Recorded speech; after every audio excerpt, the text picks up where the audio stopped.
live at UberConf with Evgeniy Bekker, who is a software developer with a company called FamilySearch. Yep. FamilySearch is using Maven, so we're going to dive a little bit into that whole experience. Hey, we love Maven, right? We've got our whole signage over here talking about how we love Maven.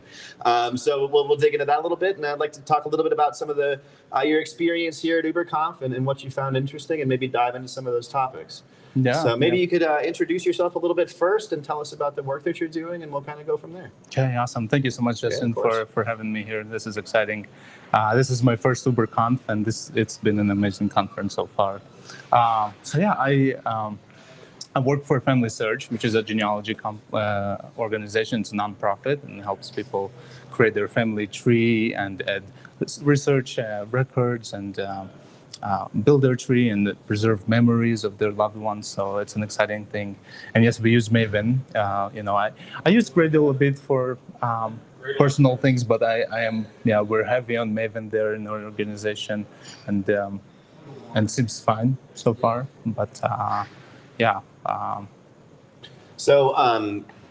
So that's interesting. So what kind of applications, what kind of application platforms is FamilySearch building on? Obviously, you have a web presence. Are there mobile apps and things like that too that are being developed? Yep. We have a native iOS and a native Android app.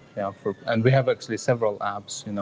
Specific apps to go look into like the tree, and specific apps for preserving the memories. So you can upload pictures and videos and just text stories, right from your phone, upload them, to the FamilySearch's database, and have all of those precious records for future generations to have access to, which I think is really neat. I think that's so cool. We were talking a little bit before we went live here that my sister-in-law actually does this professionally, lives out in Salt Lake City near the archives, and does this basically sort of for a boutique company doing genealogy. So I find it to be a very fascinating field, but then you don't think about all the software that would have to go into being able to, create those types of graphs and relationships, and of course all the rich media that kind of comes with it. So I got to ask you, because this is the Build Propulsion Lab, and this is what we think about at Gradle. How long are your build times? Yeah, and that includes tests. Yeah, so on my team, I think that the other two devs on my team are awesome. They're doing a good job. Like, they're the more experienced ones, but we have a good code, and build times are usually a minute and a half. I have been on several projects within the org where there was, particularly one project where it was more like 12 to 15 minutes, and that was a bit painful, I gotta say. So for the most part, it's I think it's reasonable. It would be interesting to try out Gradle to see how long that would go. We'll be happy to help you with that. It just, I guess, depends on the project. Okay, no, that's pretty reasonable. And I've just been handed our little signage here. See, I'm not kidding, right? We really have Gradle Loves Maven. That's a big part of what we're here to represent. That's awesome. So maybe let's do this. Talking about that experience with Maven, maybe give me kind of one thing that you see where Maven really provides kind of a lot of benefit to the team in the software that you're building, and then maybe give me one kind of I've got kind of this pain point that I'd like to be able to overcome. Mm-hmm. Yeah. So with using Maven, I like that things are pretty explicit. There's like, you define the artifact, the group ID, the version, and I like that I can create variables for the versions and just have all, like, most of that in the root POM, and then modules, inherit from that, and use, you don't have to declare the version number again, when you use it in like the child POMs in the project. And so overall the structure is reasonable. Maybe one thing that is hard for me is it just feel like the style feels very verbose. So it's reminds me of XML. Well, I mean, it is like XML. I think it's based on XML. So things are a bit verbose. And when I look at Gradle's approach, that it's more concise, which I like. Just visually when I look at the dependencies. Yeah, it can be, right? That's I think one of the really interesting things about Gradle. I mean, obviously I'm a fan, But when we give our build engineers and the folks who are working on our builds kind of the full power of Groovy or the full power of Kotlin in the build scripts, you can also do a lot of things that you can really shoot yourself in the foot, right? You can really come up with a lot of complexity there too. So something to be mindful of. All right, no, that's interesting to me. Now, do you have folks in your organization at FamilySearch who are responsible for making sure that the tool chain is working well for developers and sort of responsible for their overall productivity? Yeah, we have some platform team. We have a platform team that basically owns all of that kind of stuff, and they are asking us, like people in other teams, like what kind of tools do you want, what do you need, and so I guess there's always priorities and things that they know their full backlog, but they kind of provide tools and all the CI/CD pipelines and those kinds of things, all the infrastructure for us.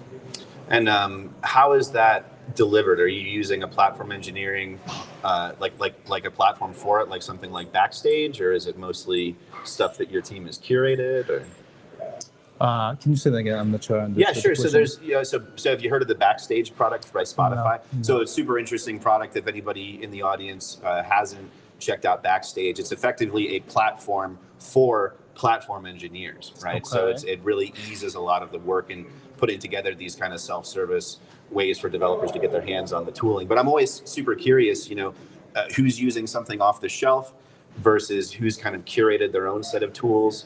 And then if you have curated those set of tools, what kind of tips could you give folks who are maybe thinking of building their own platform engineering teams? What would you say is working well, and what do you think could be improved there? Well, it's hard for me to give some insight into that because I don't know much about the internal tools of the platform team in our organization, but it seems to me there's more tools that they are creating for themselves. So I don't think there's a lot of that platform engineering that you're talking about, but yeah, again, there might be some things that I don't know. So Sure, that makes sense. All right, maybe let's pivot a little bit. So you said this is your first UberConf. Yes. And you seem to be enjoying it. Maybe that's sort of what we talked about before. It's been awesome. Yeah. That's great. So maybe tell me about, we were talking earlier about you really enjoyed one of the talks that Michael Carducci has delivered here. And he's obviously a brilliant speaker. I'm a big fan myself. Yeah. But tell me about, what did you find compelling? What subjects did you find compelling? What did you learn? And what are some takeaways where maybe if somebody didn't get a chance to see his talk, but they want to watch a recording, what should compel them to do so? Yeah, he had several sessions that I found fascinating. And one big thing that stood out to me is linked data. He's been talking about how we, in the industry, we've been moving to REST APIs, and using JSON, and we're passing just raw data, so we lost the context, in XML there has been some context that we could have passed, some metadata that we could have passed, but now we kind of move away to just JSON and data. And he's saying, well, it's hard to answer business questions when you have a lot of this data in, various teams own various data, and it's hard to aggregate all of that to answer critical business questions. And he was saying, we can make things better. We can provide context. We can, use JSON LD or other tools that will give you some metadata about the data that you're returning, and then it becomes information, because information is data with context. And I found that fascinating. And when you make that shift, you're able to then later aggregate data together and answer some business critical questions. And he was talking about how that can give you, an advantage, in your industry, in your domain, So super interesting. And I love, always having that rigorous attention to, can we always make things better, right? It's a principal kind of tenet of continuous improvement, right? It doesn't even really matter what you're improving as long as you're improving something, because nothing really stands still, does it? It always kind of slowly rots, right? So that's super interesting. So maybe tell me, based on what you've learned, are you thinking now about, something actionable that you'll plan to take back to your team? What new behavior or behaviors do you think you're going to try to advocate for? Yeah, I've been thinking about it during that session and ever since. How would I present that to my team? Because, they love JSON, and I like the JSON format as well. But I'm thinking, okay, how can we make things better? And so I'm already trying to think in my mind, how would I, present that information to them to make it, to help them see the light and say, hey, we gotta give this a try. And so maybe I will talk more with Michael to, to kind of maybe even do some role plays with him or something just to kind of see, because and I hope that that they'll be willing to try it out. And so so I'm definitely planning to bring it up to my team members and say, hey, I think in our next project we can try this out and let's see how it works. Love hearing that. I mean, that's why we go to these shows, right? That's the importance of being able to gather like this and to kind of learn from each other and share that knowledge. I mean, there's obviously, we could sit at home all day Googling stuff, but there's nothing like getting, sort of this knowledge through the filter of people who have put it through the paces and who have shared this messaging with other people. So, well, Evgeniy, thank you so much for your time. I really appreciate it. This is really informative. I'm going to learn more about FamilySearch. It sounds really cool. It's obviously something I'm interested in.